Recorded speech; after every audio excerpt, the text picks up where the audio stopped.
نکاح صرف طلاق دینے سے نہیں ٹوٹتا، بلکہ میاں بیوی کئی بار ایسے کام کر جاتے ہیں کہ جن سے نکاح ٹوٹ جاتا ہے اور ان کو معلوم بھی نہیں ہوتا۔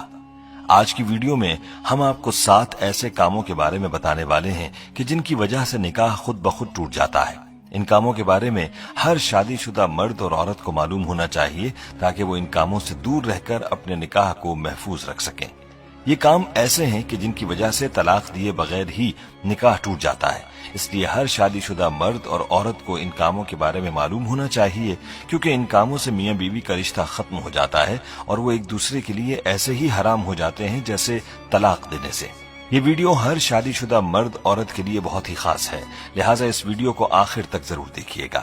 ویڈیو میں آگے بڑھنے سے پہلے آپ سے گزارش ہے کہ اگر آپ نے ہمارا چینل سبسکرائب نہیں کیا ہوا تو ابھی ہمارے چینل کو سبسکرائب کریں اور ساتھ موجود بیل آئیکن کو بھی کلک کریں تاکہ ہماری آئندہ ویڈیوز کا نوٹیفیکیشن آپ کو ملتا رہے۔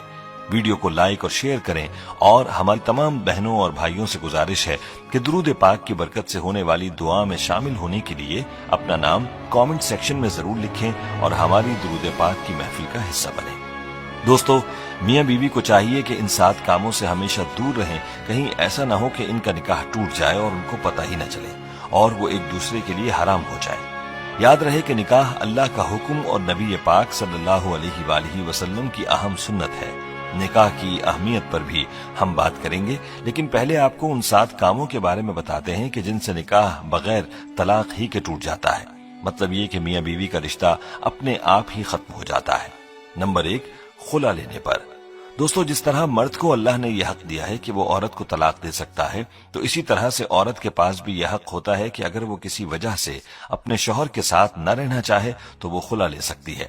اس مقصد کے لیے وہ وقت کے قاضی یا عدالت کے ہاں اپنا کیس پیش کرے گی اور قاضی اس بات کا فیصلہ کرے گا کہ خلا حق بجانب ہے اور اس پر عمل درآمد ہو گیا ہے، تو اس کے بعد میاں بیوی ایک دوسرے پر حرام ہو جائیں گے۔ نمبر 2، ایلا۔ دوستو، اب آپ کے ذہن میں سوال ہوگا کہ یہ کیا ہے؟ تو ایلا اس کو کہتے ہیں کہ شوہر اپنی بیوی کے ساتھ ہم بستری نہ کرنے کی قسم کھا لے، تو ایسی صورت میں بیوی اپنے شوہر سے علیحدگی اختیار کر سکتی ہے اور وہ طلاق کے بغیر ہی ایلا کر سکتی ہے۔ نمبر 3، کسی ایک کی موت ہو جانے پر۔ پیارے دوستو، اگر کسی حادثے میں یا پھر کسی بھی وجہ سے اگر شوہر فوت ہو جاتا ہے تو اس کی بیوی کا اپنے شوہر سے نکاح خود بخود ہی ٹوٹ جاتا ہے۔ اسی طرح سے اگر بیوی فوت ہو جائے تو اس کے شوہر کا اپنی بیوی سے نکاح ٹوٹ جاتا ہے۔ تو معلوم ہوا کہ کسی ایک فریق کے فوت ہو جانے سے میاں بیوی کا نکاح خود بخود ہی ٹوٹ جاتا ہے۔ نمبر 4، اسلام چھوڑنے پر۔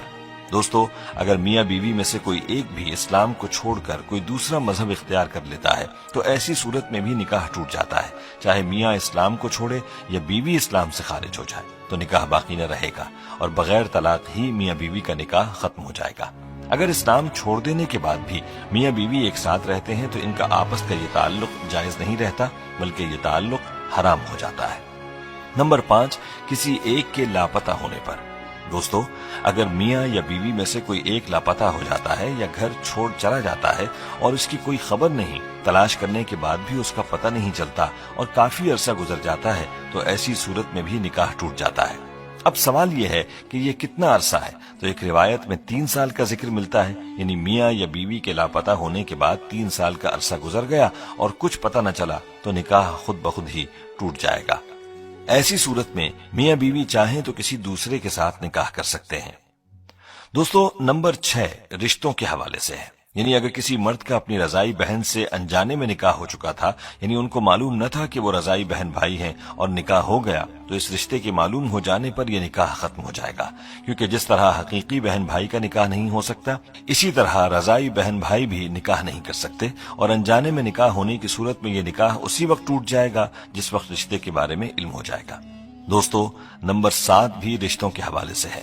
یہ بات انتہائی غور طلب ہے جو والدین اور اولاد کے رشتوں کے حوالے سے ہے۔ دوستو، اگر بیٹا یا بیٹی 9 سال کی عمر کو پہنچ جائیں تو ماں باپ کو چاہیے کہ وہ ان کو اپنے پاس نہ سلائیں، یعنی باپ بیٹی کو اپنے پاس نہ سلائے جب وہ 9 سال کی ہو جائے، اور ماں اپنے بیٹے کو اپنے پاس نہ سلائے جب وہ 9 سال کا ہو جائے، بلکہ ان کے ساتھ پیار کرنے میں بھی احتیاط کریں اور ان کے جسم کو اپنے جسم سے دور رکھیں، کیونکہ اگر باپ اور بیٹی کے قریب ہونے سے باپ کی شہوت یا بیٹی کی شہوت جاگ گئی تو میاں بیوی کا رشتہ ٹوٹ جائے گا۔ اور یہی صورت ماں اور بیٹے کی ہے کہ اگر ماں اور بیٹا ایک دوسرے کے قریب ہوئے اور ان کی شہوت جاگ گئی تو بھی نکاح ٹوٹ جائے گا۔ اس لیے چاہیے کہ اس حوالے سے بہت احتیاط کی جائے۔